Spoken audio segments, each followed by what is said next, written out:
नमस्कार दोस्तों, स्वागत है आपका कीमोफिलिक एकेडमी में। मैं दीपेश कुमार रिएक्शन मैकेनिज्म की लेक्चर सीरीज का अगला लेक्चर आपके लिए लेकर आया हूँ।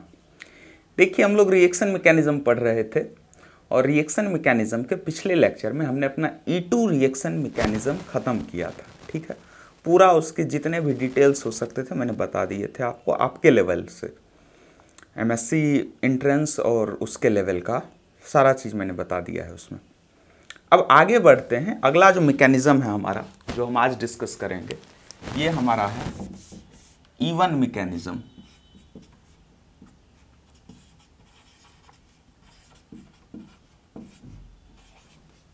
ठीक है,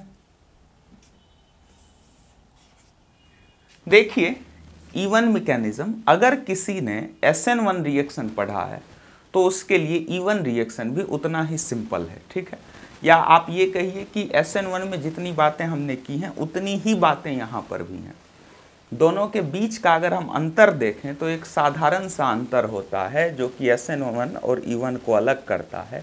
SN1 में जहाँ से लिविंग ग्रुप बाहर जा रहा है उस जगह पर आकर न्यूक्लियोफाइल जुड़ जाता है, और E1 में जहाँ से लिविंग ग्रुप बाहर जाता है उसके बीटा पोजीशन पे आपका हाइड्रोजन रिमूव होकर एक डबल बॉन्ड का फॉर्मेशन हो जाता है। बस इतना ही दोनों के बीच में अंतर है और कोई फर्क नहीं है दोनों के बीच में। ठीक है, तो चलिए शुरू करते हैं।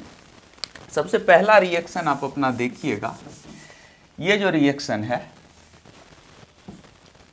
इस रिएक्शन का आपको प्रोडक्ट बनाना है। तो अगर आप इसका प्रोडक्ट देखें तो कुछ इस तरह से बनता है। CH3 का whole 3 COH plus C double bond C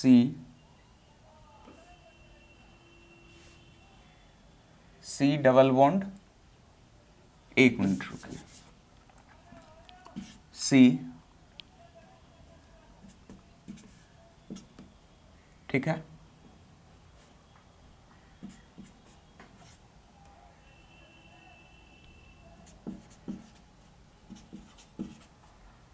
और यहां भी CH2। ठीक है,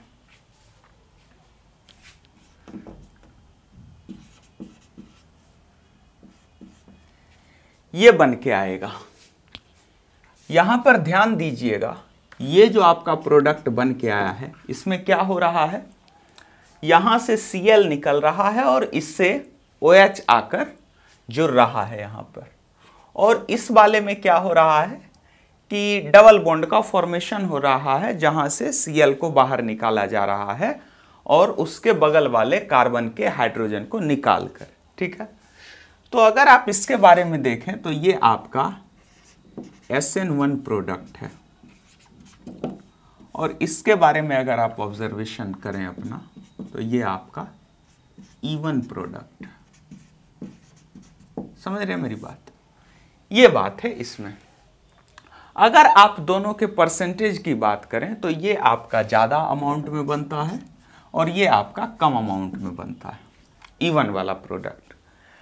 अब देखो, एक बात का आप हमेशा ध्यान रखिएगा कि E1 रिएक्शन जब भी कभी भी होगा तो वो हमेशा SN1 के साथ में होता है लगभग। मतलब ऑलमोस्ट जब भी E1 रिएक्शंस देखे जाते हैं तो उसके मतलब E1 रिएक्शन तभी होगा जब SN1 होता है। ठीक है, तो ये बात हो गई। अब अगर इसके मैकेनिज्म की बात करें हम लोग जरा सा, तो ये एक एग्जाम्पल था बस आपको दिखाने के लिए कि कैसे होता है SN1 और E1। अब बस इसको नोट कर लीजिएगा।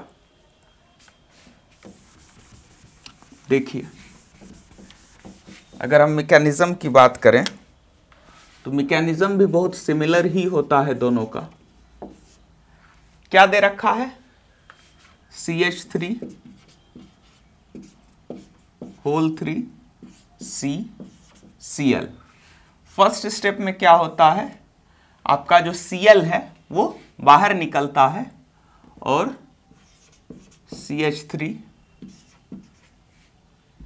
का होल 3 C प्लस, ठीक है, स्टेप 1। यही आपका रेट डिटरमाइनिंग स्टेप भी होता है। उसके बाद स्टेप 2 में क्या होता है, जो आपका न्यूक्लियोफाइल आप ले रखे हैं वो न्यूक्लियोफाइल आकर जुड़ जाता है। तो बहुत सिंपल है। अब देखिए यहां पर क्या है कि CH3 अब इसमें आप ETOH ले रखे हैं या फिर H2O ले रखे हैं, तो कोई भी आकर जुड़ जाएगा। मान लो ETOH ही है,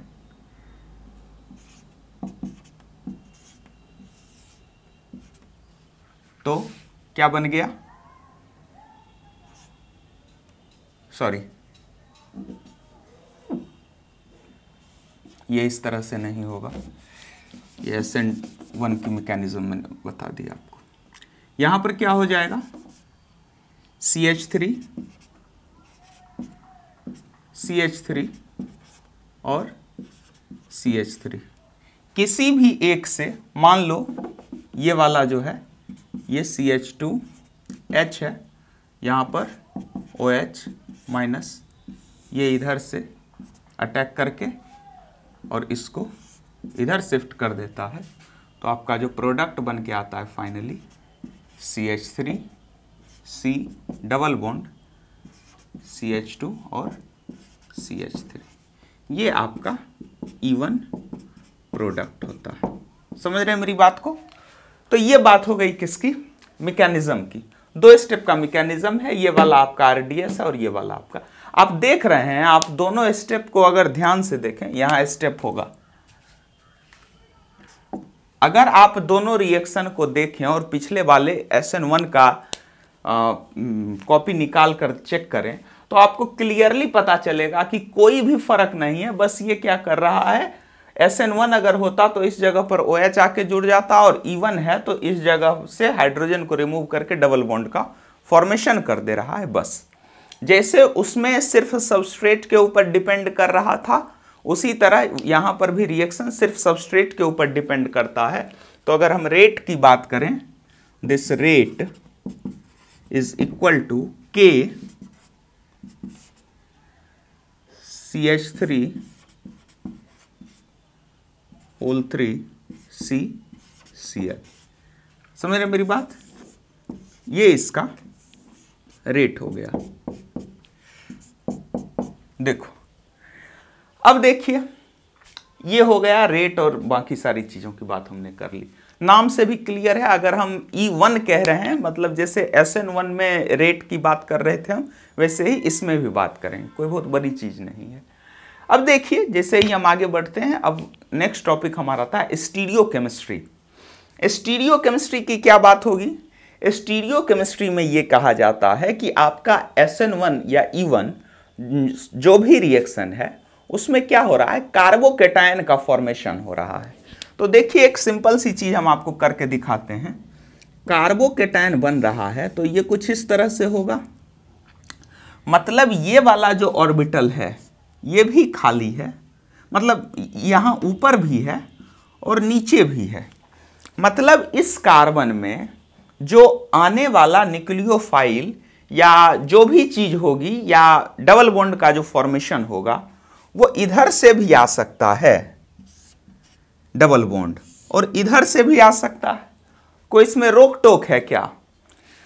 तो चूंकि इसमें कोई रोक टोक नहीं है, ऊपर नीचे दोनों खाली है, इस वजह से यहां पर दोनों ही प्रोडक्ट फॉर्म होने की पॉसिबिलिटी होती है। मतलब जैसे हम E1 रिएक्शन में देखते थे कि एंटी स्टीरियोकेमिस्ट्री होना जरूरी है, वैसे कोई यहां पर एंटी स्टीरियोकेमिस्ट्री की रिक्वायरमेंट नहीं है। सिन होगा तो भी चलेगा, एंटी होगा तो भी चलेगा।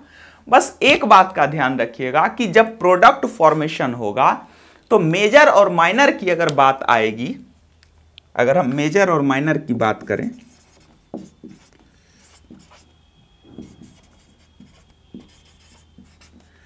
तो ये तो आप जानते ही होंगे कि सेजेफ प्रोडक्ट बनता है, सेजेफ प्रोडक्ट। और माइनर में हॉफमैन बनेगा। ठीक है, लेकिन सेजेफ और हॉफमैन बनने के मतलब ये तो सबको पता होता है, हम अभी रेजियो सेलेक्टिविटी बताएंगे तो वहां पर ये डिस्कस भी करेंगे। लेकिन एक जो इंपॉर्टेंट बात है, सेजेफ तो बनेगा लेकिन साथ ही साथ अगर आप उसकी स्टीरियोकेमिस्ट्री देखेंगे तो जो बल्कियर ग्रुप होगा ना वो दोनों अपोजिट साइड में होगा। जैसे देखिए हम आपको करके दिखाते हैं, एक क्वेश्चन दे रखा है सेकंड नंबर, देखिएगा मैकेनिज्म वगैरह हम बता दिए इसकी आपकी। अब सीधा क्वेश्चन में देखिए बहुत सिंपल रिएक्शन है ये। आज हमने स्टार्ट किया और आज के आज ही ये खत्म भी हो जाएगा आपका। आधे घंटे 45 मिनट का मात्र ये रिएक्शन है, कोई बहुत बड़ी चीज नहीं है। देखो अगर आप इसमें करवाना चाहें तो कैसे होगा, ये भी हो सकता है, मतलब यहां पर मान लो अल्फा, ये हो गया बीटा और ये हो गया बीटा। ठीक है, देखो करवाओ। मान लो यहां से हट रहा है, ठीक है, इस जगह से, तो CH मतलब C हो गया, डबल बॉन्ड CH और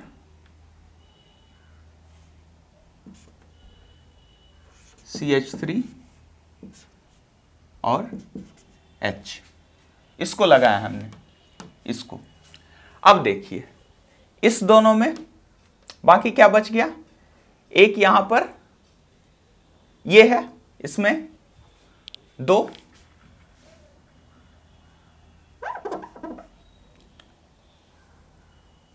हाँ एक H लगा दो और दूसरा CH3 लगा दो। ठीक है, ये है। अब देखो इस बात का यही समझने लायक बात थी इसमें कि ये दोनों ग्रुप जो है, ये दोनों अगर बल्कियर ग्रुप है तो ये दोनों अपोजिट साइड में होने चाहिए। अब एक पॉसिबिलिटी इसकी है और एक पॉसिबिलिटी इसकी है, ये भी तो हम बना सकते हैं यहां पर।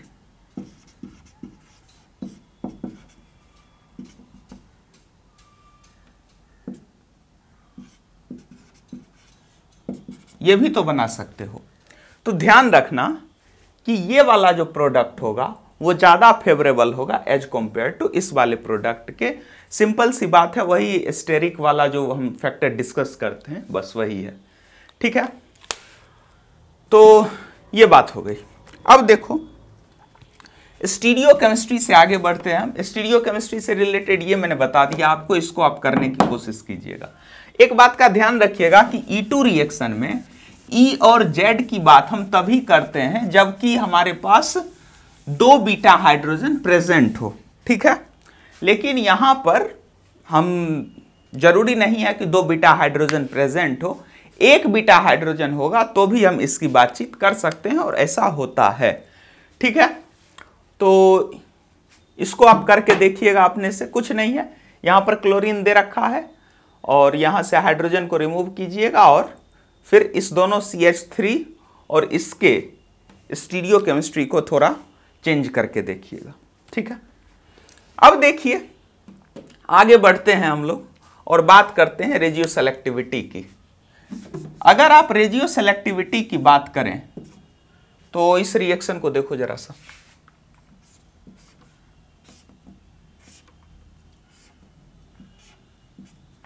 ये दे रखा है, यहां पर CH3, यहां पर Br।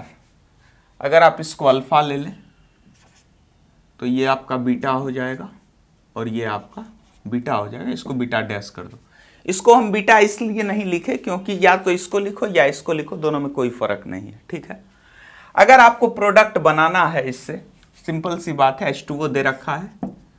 एक बात का ध्यान रखना, जैसे कि आपके पिछले रिएक्शन में SN1 में आपने ये देखा था कि सॉल्वेंट ही मीडियम के, मतलब जो आपका सॉल्वेंट होता है वही आपका न्यूक्लियोफाइल होता है। तो ठीक उसी तरह यहाँ पर भी कुछ ऐसा ही होता है, जो आपका सॉल्वेंट होता है वही आपका न्यूक्लियोफाइल भी होता है। ठीक है, तो सॉरी बेस, नॉट न्यूक्लियोफाइल, क्योंकि E2 रिएक्शन के लिए बेस इंपॉर्टेंट है।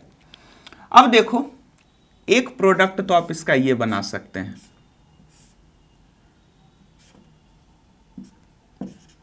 CH3, और दूसरा प्रोडक्ट आप इसका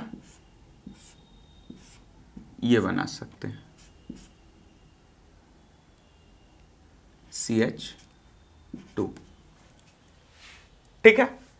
अब देखो इस दोनों में आपको मेजर और माइनर डिसाइड करना है, तो आप कैसे डिसाइड करेंगे? ये वाला जो आपका होगा वो मेजर होगा और ये वाला जो आपका होगा वो माइनर होगा। रीजन सेजेफ, ये हॉफमैन। अब सेजेफ क्यों होगा मेजर या हॉफमैन क्यों होगा माइनर, या इसके बनने का क्या टेक्निक है, ये सब चीजें हम आपको बता चुके हैं पीछे अपने E2 रिएक्शन में। ठीक है, तो ये बात हो गई। अब देखिए एक चीज और देख लेते हैं हम लोग।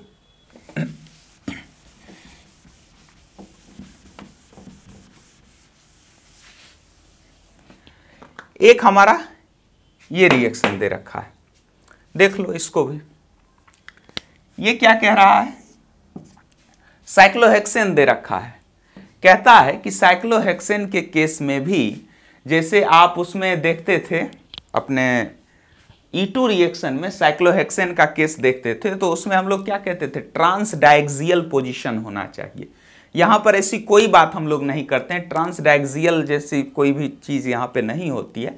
बस एक बात होता है क्या यहाँ पे कि सेजेफ और हॉफमैन की बात करते हैं। अब देखो यहाँ पर ये क्लोरीन जो है, मतलब अगर हम इसको अल्फा ले लें तो बीटा ये भी होगा और बीटा ये भी होगा।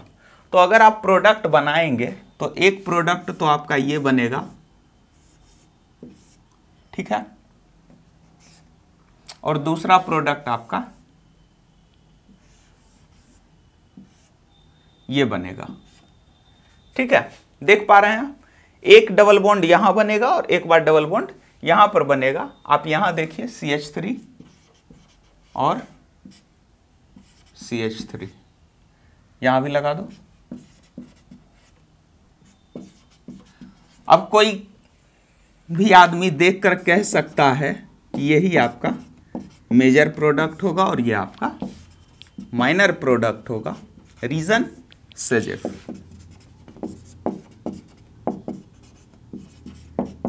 समझ रहे मेरी बात? ये बात हो गई सेजेफ और हॉफमैन की। अब देखिए एक छोटी सी बात और हम इसमें आपको बताते हैं कि अलग अलग फैक्टर्स का क्या इफेक्ट होता है E2 रिएक्शन के ऊपर।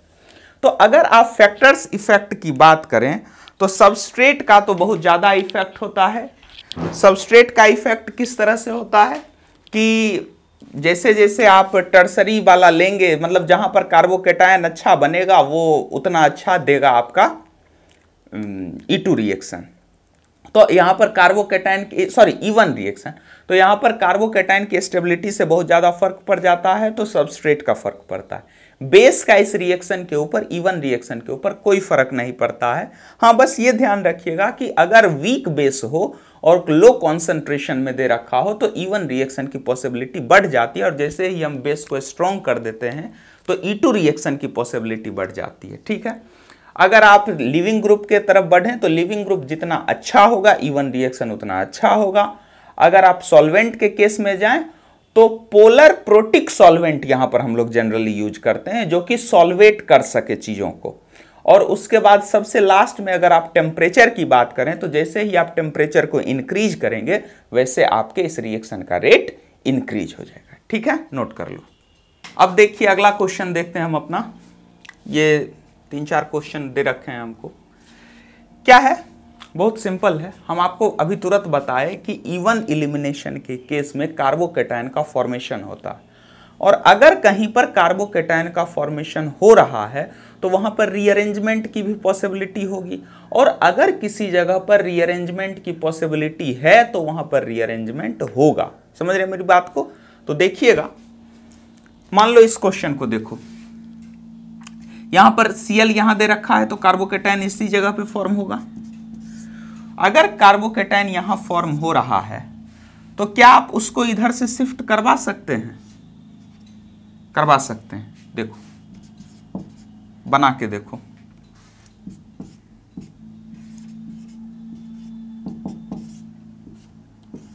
CH3 और CH3। देखिए अगर कार्बोकेटाइन यहां बन गया तो क्या है, मोर स्टेबल नहीं हो गया। क्यों? क्योंकि यहां पर pH लगा हुआ है, तो जो कि इसकी स्टेबिलिटी को इंक्रीज कर रहा है, तो मोर स्टेबल। समझ रहे मेरी बात को?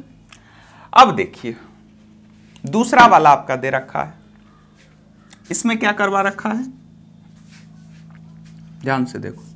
अगर आप इस केस में कार्बोकेटाइन बनाए तो यहां पर लिविंग ग्रुप Br दे रखा है, यहां पर पॉजिटिव चार्ज आ जाएगा Br को हटा के, और यहां पर जो HCH3 दे रखा है, क्या आप यहां से हाइड्राइड शिफ्ट नहीं करवा सकते हैं?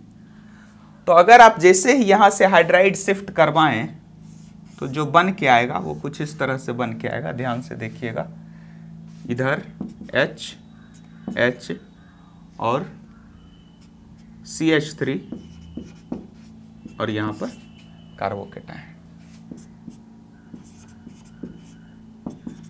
देखिए यहां पर जो कार्बोकेटाइन बन रहा था और यहां पर जो कार्बोकेटाइन बन रहा है, उसके स्टेबिलिटी में आपको क्लियरली पता चलेगा कि CH3 के लगे होने की वजह से मोर स्टेबल। ठीक है, ठीक उसी तरह से अगला वाला देखिए, इसमें आप करवा के देखिएगा इस दोनों को।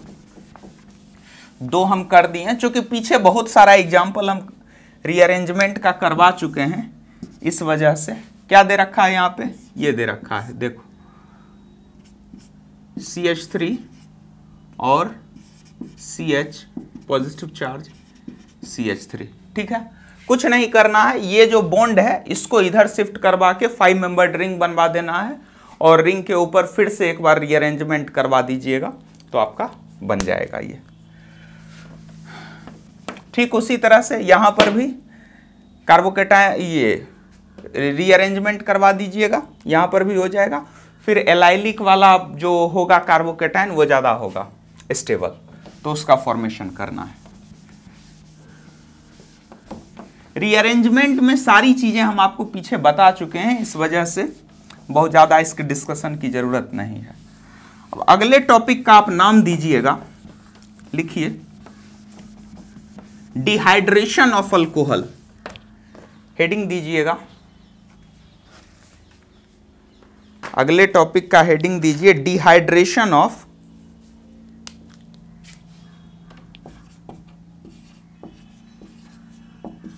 Acid catalysed, dehydration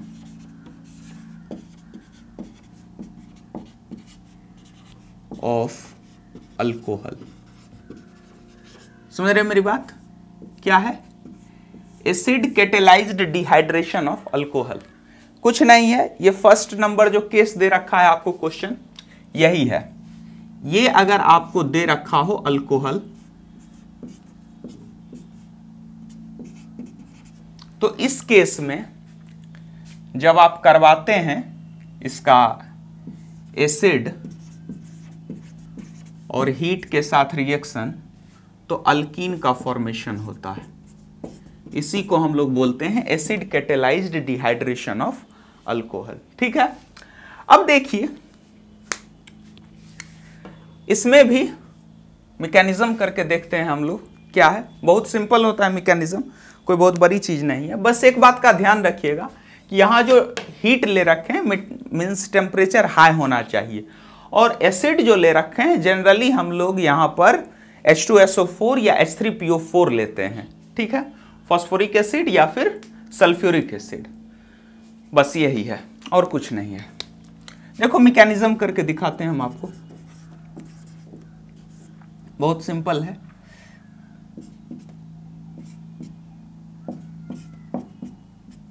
first step में ये OH जो दे रखा है एसिड होगा, प्रोटोनेशन करेगा इसका, मान लो H3O+ ले रखा है।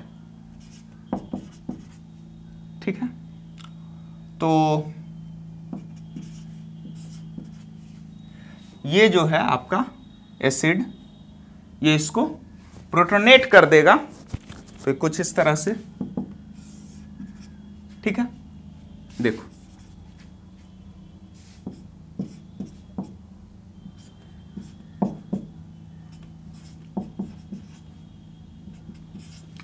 इसको बाहर निकाल दो नेक्स्ट स्टेप में, ये स्टेप 2 हो जाएगा आपका। तो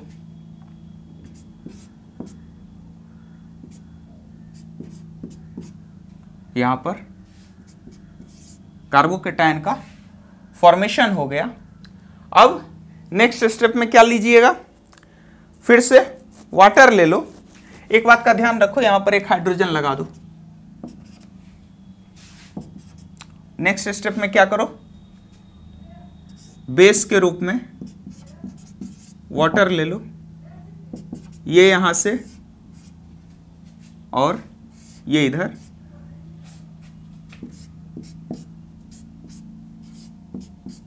ठीक है।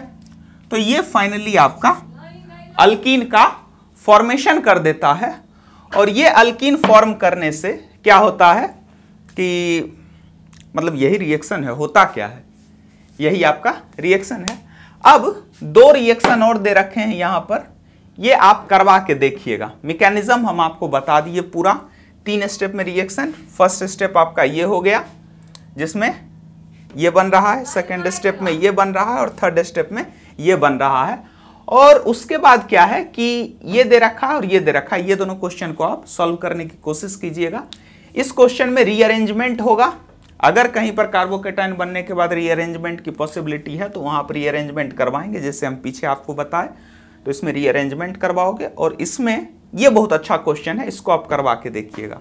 देखिए एक बात का ध्यान रखिएगा, अगर हम प्राइमरी, सेकेंडरी और टर्सरी अल्कोहल में देखें डिहाइड्रेशन की पॉसिबिलिटी को, तो सबसे ज़्यादा टर्सरी में होता है, उसके बाद सेकेंडरी में होता है और सबसे कम प्राइमरी में होता है।